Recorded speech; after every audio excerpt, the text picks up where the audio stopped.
बोलो गणपति जी की जय, शिवजी भगवान की जय, माँ पार्वती की जय। हरतालिका तीज व्रत भाद्रपद मास के शुक्ल पक्ष की तृतीया को मनाया जाता है। इस वर्ष यानी 2024 में हरतालिका तीज का पर्व 6 सितंबर को मनाया जाएगा। हरतालिका तीज व्रत विशेष रूप से स्त्रियों का व्रत है। हरतालिका तीज के दिन भगवान शंकर और माँ पार्वती का विधि पूर्वक पूजन किया जाता है। हरतालिका शब्द हरद और आलिका शब्द से मिलकर बना है। हरद का अर्थ है हरण करना और आलिका का अर्थ है सखी, क्योंकि पार्वती जी को उनकी सखी के द्वारा हरण करके वन में ले जाया गया था, जहां उन्होंने अपने व्रत और पूजन के द्वारा शिव जी को प्रसन्न कर विवाह के लिए राजी किया था। इस कारण इस व्रत को हरतालिका तीज कहा जाता है। अब हम करेंगे हरतालिका तीज की व्रत कथा। बोलो शिव शंकर भोलेनाथ की जय, माँ पार्वती की जय। इस व्रत की कथा भगवान शिव जी ने स्वयं माँ पार्वती को सुनाई थी। कथा इस प्रकार है। उत्तर दिशा में हिमालय नाम का पर्वत है। पार्वती जी हिमालय की पुत्री है। पार्वती जी ने भगवान शंकर को अपने पति के रूप में मान लिया था। शिव जी को पति के रूप में पाने के लिए पार्वती जी ने बड़ी कठिन तपस्या की थी। 12 वर्ष तक अर्धमुखी यानी उल्टे रखकर सिर्फ वायु का सेवन किया। 24 वर्ष तक सूखे पत्ते खाकर रही। माघ के महीने में जल में वास किया। वैशाख के महीने में पंचअग्नि तप किया। सावन के महीने में निराहार रहकर बाहर वास किया। पार्वती जी को इस प्रकार व्रत करते देखकर उनके पिता हिमालय को बड़ा दुख होता था। उन्हीं दिनों नारद मुनि हिमालय के पास आए। हिमालय ने उनका स्वागत सत्कार एवं विधिवत पूजन किया तथा उनसे प्रार्थना की कि हे मुनिवर, आप अपने आने का कारण बताइए, मैं किस प्रकार आपकी सेवा कर सकता हूँ। तब नारद जी ने कहा कि हे हिमालय, मुझे भगवान विष्णु ने आपके पास भेजा है। वे आपकी कन्या से विवाह करना चाहते हैं। यह सुनकर हिमालय प्रसन्न हुए और उन्होंने नम्रता पूर्वक उत्तर दिया कि यदि भगवान विष्णु मेरी कन्या के साथ विवाह करना चाहते हैं तो मुझे कोई आपत्ति नहीं है। यह सुनकर नारद जी भगवान विष्णु के पास गए और उन्होंने कहा, मैंने हिमालय की पुत्री पार्वती के साथ आपके विवाह का निश्चय किया है। आशा है आप उसे स्वीकार करेंगे। नारद जी के चले जाने के बाद हिमालय ने भगवान विष्णु के प्रस्ताव की जानकारी पार्वती को दी और कहा, हे पुत्री, मैंने भगवान विष्णु के साथ तुम्हारा विवाह सुनिश्चित किया है। पार्वती भगवान शिव को अपने पति के रूप में मान चुकी थी, इसलिए पिता के इस प्रस्ताव से वे बहुत आहत हुई। पिता के सामने तो उन्होंने कुछ नहीं कहा, परंतु उनके जाते ही दुखी होकर विलाप करने लगी। पार्वती जी की व्याकुलता को और उनके विलाप को देखकर एक सखी ने कहा, आप इतनी दुखी क्यों हैं? आप अपने दुख का कारण मुझे बताइए, मैं उसे दूर करने का कुछ उपाय करूंगी। तब पार्वती जी बोली, मेरे पिताजी ने मेरा विवाह विष्णु जी के साथ तय कर दिया, परंतु मैं शिव जी के साथ विवाह करना चाहती हूँ। मुझे कोई उपाय नहीं सूझ रहा है, इसलिए मैं चाहती हूँ कि मैं अपने प्राण त्याग दूं। तुम्हारे पास यदि कोई उपाय है तो बतलाओ। सखी ने कहा, प्राण त्यागने की कोई आवश्यकता नहीं है।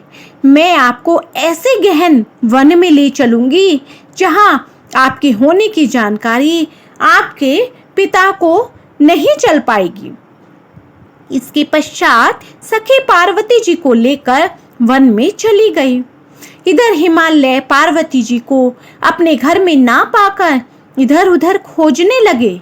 जब पार्वती जी कहीं नहीं मिली तो हिमालय की चिंता और बढ़ गई। वह सोचने लगे कि मैंने तो नारद जी को वचन दे दिया और जब विष्णु जी बारात लेकर आएंगे तो मैं क्या उत्तर दूंगा। इस चिंता और पार्वती जी के ना होने की व्याकुलता में हिमालय मूर्छित होकर गिर पड़े। हिमालय की यह अवस्था देखकर अन्य सभी पर्वतों ने इसका कारण जानना चाहा। तब उन्होंने बताया कि उनकी पुत्री पार्वती कहीं नहीं मिल रही है और उन्होंने भगवान विष्णु से पार्वती का विवाह सुनिश्चित कर दिया है। हिमालय की बात जानकर सभी पर्वत पार्वती जी को खोजने इधर उधर निकल पड़े। वहीं पार्वती जी सघन वन की एक गुफा में नदी किनारे शिव जी का भजन पूजन करने लगी। भाद्रपद मास के शुक्ल पक्ष की तृतीया अर्थात तीज को हस्ती नक्षत्र में पार्वती जी ने बालूरेत का शिवलिंग स्थापित करके निराहार व्रत करते हुए पूजन प्रारंभ किया और रात्रि जागरण किया। पार्वती जी द्वारा किए गए कठिन व्रत पूजन से शिवजी प्रसन्न हुए और उन्होंने प्रकट होकर पार्वती जी से कहा कि हे प्रिय, तुम्हारे व्रत के प्रभाव से मेरा आसन डिग गया, बताओ तुम्हें क्या वरदान चाहिए। तब पार्वती जी ने कहा, यदि आप मुझसे प्रसन्न हैं तो मुझे अपनी अर्धांगिनी बनाकर स्वीकार कर लो। शिवजी ने ऐसा ही करने का वचन दिया और कैलाश को चले गए। मनोकामना पूर्ण होने पर पार्वती जी ने पूजन की सामग्री का नदी में विसर्जन किया, स्नान किया और सखी समेत पारण किया। उसी समय हिमालय पार्वती जी को खोजते खोजते उस स्थान पर पहुंच गए जहां पार्वती जी ने शिव जी का पूजन किया था। पार्वती जी के पास जाकर हिमालय ने कहा, बेटी तुम यहाँ कैसे पहुंच गई। तब पार्वती जी ने कहा, आपने मेरा विवाह विष्णु जी के साथ तय कर दिया था, इस कारण से मैं घर से भागकर इस निर्जन वन में आ गई। यहाँ मैंने शिव जी का पूजन किया और उन्होंने प्रसन्न होकर मेरे साथ विवाह करने की स्वीकृति प्रदान की है। यदि आप मुझे शिवजी के साथ विवाह करने की अनुमति प्रदान करते हैं तो मैं आपके साथ चलने को तैयार हूँ। पार्वती जी की बात सुनकर हिमालय ने अपनी सहमति जता दी और पार्वती जी को लेकर घर आ गए। कुछ समय पश्चात पार्वती जी का विवाह शिवजी के साथ विधि पूर्वक संपन्न हुआ। तो बोलो शिवजी भगवान की जय, माँ पार्वती की जय। अब हम जानेंगे हरतालिका तीज व्रत विधि। हरतालिका व्रत करने से पूर्व घर की अच्छे से साफ सफाई करनी चाहिए। इस व्रत के दिन निर्जला व्रत का विधान है। हरतालिका तीज व्रत में पूजन प्रदोष काल में किया जाता है। प्रदोष काल सूर्यास्त के बाद के 3 मुहूर्त को कहा जाता है। प्रदोष काल दिन और रात के मिलन का समय होता है। पूजन के लिए मंडप का निर्माण कर उसे केले के पत्ते और पताकाओं से आदि से सजाना चाहिए। उस मंडप में पार्वती समेत बालू का शिवलिंग स्थापित करना चाहिए। इसके पश्चात व्रत के सुचारू रूपेण पालन का संकल्प करना चाहिए। संकल्प के पश्चात गणेश जी का विधिवत पूजन किया जाना चाहिए।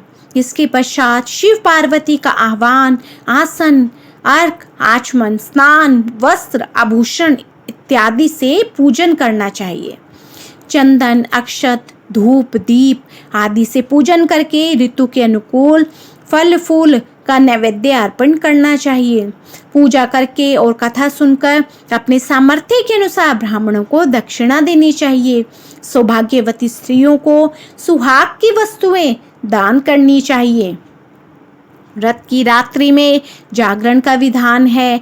रात्रि में शिव पार्वती की कथा सुननी चाहिए, कीर्तन करना चाहिए और उनकी स्तुति करनी चाहिए। दूसरे दिन सवेरे उठकर पूजा समाप्ति कर पारण करना चाहिए। हरतालिका व्रत एक वर्ष करने के बाद उसे प्रत्येक वर्ष करना चाहिए। इसे बीच में छोड़ा नहीं जाता। यदि स्वास्थ्य कारणों से या गर्भावस्था के कारण कोई महिला इस व्रत को करने में असमर्थ है तो उसके बदले घर की कोई और महिला इस व्रत को रख सकती है।